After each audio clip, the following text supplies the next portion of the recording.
Hi, I'm Chung Chung. For this craft tutorial I'll be showing you how to make handkerchiefs. I find these useful because it cuts down on the amount of paper I use and throw away, and it also saves money in the long term. If you are worried about hygiene, you could use the handkerchiefs like any normal tissue and put it in a safe container and wash them on a high heat separate from other laundry. If you aren't at all comfortable with using handkerchiefs instead of tissues, you could always make some larger ones for Morris dancing. 100% cotton or linen is recommended for handkerchief fabric. However, the environmental impact of fabric is also quite serious. The textile industry is the second largest water polluter in the world, and non-organic cotton is extremely water and pesticide intensive to grow.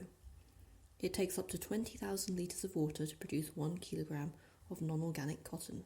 To avoid supporting environmentally harmful textile practices, I use fabric of some old shirts I found in a charity shop. You could also ask anyone you know if they have any old shirts or bed sheets they don't want anymore.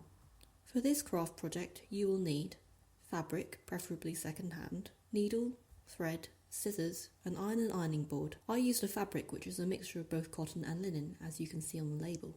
The fabric I used came from an old shirt I found in a charity shop, so there were already seams along some of the edges, which saved me some work.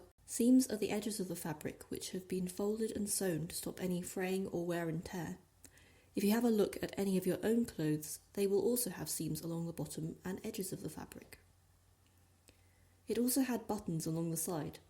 I just chose to keep them since I'm a bit lazy, and it doesn't really affect the handkerchief, although you could always take them off and use them for other projects.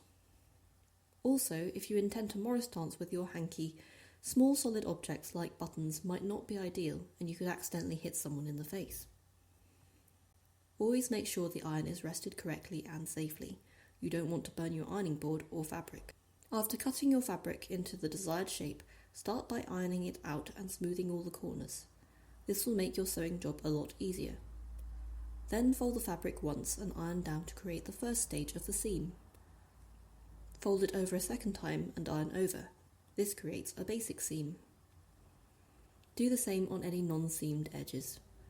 You can see I fold it over once and once again.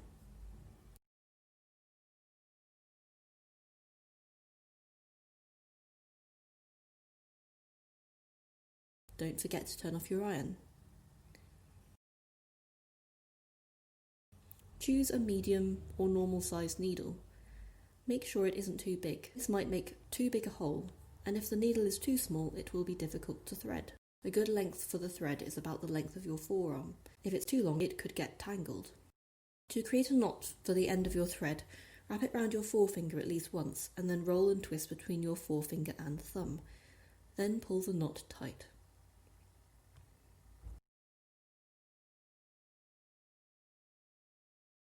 Here I am demonstrating slip stitch. The idea is to catch the needle on the bottom layer of fabric, and as it comes through, catch the top layer of fabric.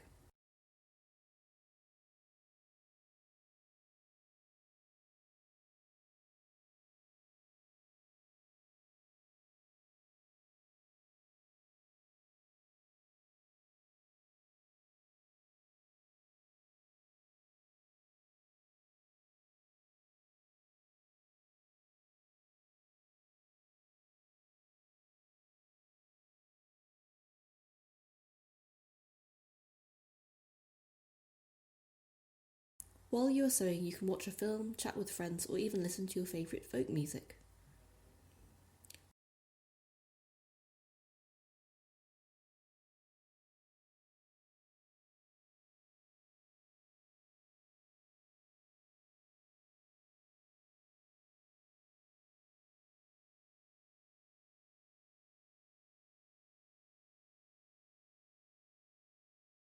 If your needle accidentally falls off the thread, don't worry, just thread it back on.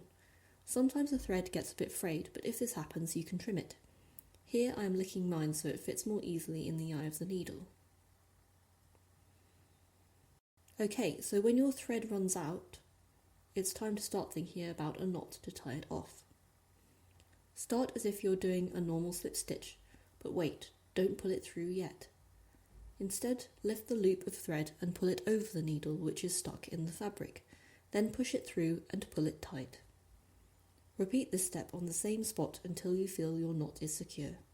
I do mine around 4 to 5 times.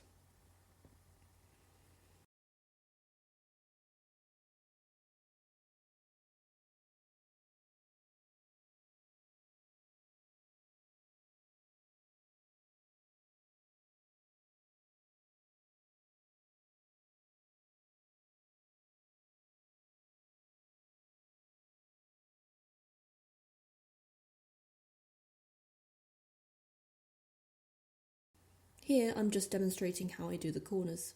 It's a bit sped up, don't worry, I'm not that fast at sewing. Hope you enjoy the video and thanks for watching. Remember to check out all the other Shooting Roots workshops online this year. Bye!